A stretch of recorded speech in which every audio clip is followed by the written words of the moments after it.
పర్యావరణ పరిరక్షణ ప్రతి మనిషి బాధ్యత అని ఎల్కూరు రంగన్న అన్నారు.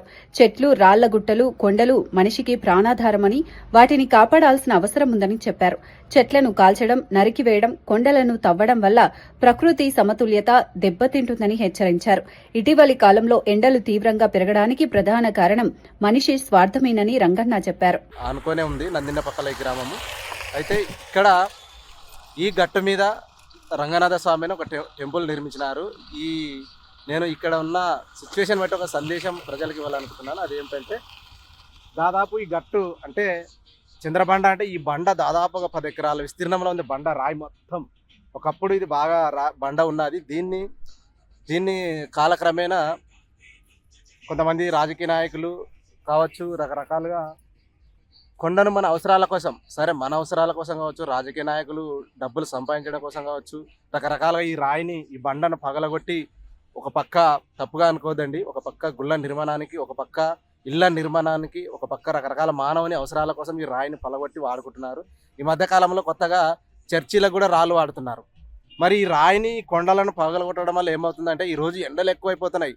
దాదాపు ఈరోజు 50 డిగ్రీల సెల్సియస్ ఉష్ణోగ్రతకు తీవ్రత పెరిగిపోయింది. మరి ఈ తీవ్రత ఎందుకు పెరిగిందంటే ఇలాంటి దుష్పరిణామాలు మనమే చేస్తున్నాం. డబ్బు కోసం కకృతి పడవచ్చు, లేదంటే మన అవసరాల కోసం, మానవుని అవసరాల కోసం, రకరకాల అవసరాల కోసం ఈ అవసరాలను ఈ కొండల గుట్టలు అప్పుడు ఆ కాలంలో, పాతకాలంలో సహజ సంపద సహజంగా ఏర్పడిన గుట్టలు ఇవి. అయితే వీటిని మన కాలక్రమేణా మనం ఈరోజు వాడుకుంటున్నాం. పగలగొట్టి వీటిని రకరకాలుగా పిండి పిప్పి చేసి వాడుకుంటున్నాం. ఇలా చేయడం వల్లనే ఈరోజు మనకి ఎండలు ఎక్కువ అవుతున్నాయి. కాబట్టి దయచేసి కొన్ని పనులు మనము ఆపుకోవాలి, సహజ సంపదను కాపాడుకోవాలి. లేదంటే భవిష్యత్తులో ఇంకా మన పిల్లలు తీవ్ర ఉష్ణోగ్రతను ఎదుర్కోవాల్సి వస్తుంది. ఇక తలలు పలిగి చచ్చే పరిస్థితి వస్తుంది. కాబట్టి ఈ కొండలను పగలగొట్టకుండా ఇప్పటి నుంచి, ఈ రోజు నుంచి 2026 సంవత్సరం నుంచే ఖచ్చితంగా చెట్లను పెంచాలా.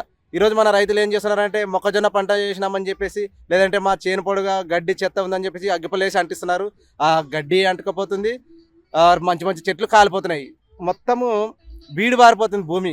అయితే మొత్తానికి మనకు ముఖ్యమైనది వాతావరణం.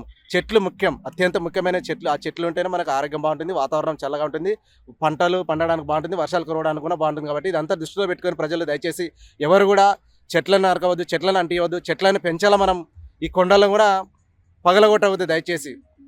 ఈ కొండలను పగలగొట్టడం వల్ల మనకే భవిష్యత్తులో మన పిల్లలమే తీవ్ర పరిణామాలు ఎదుర్కొంటున్నాం.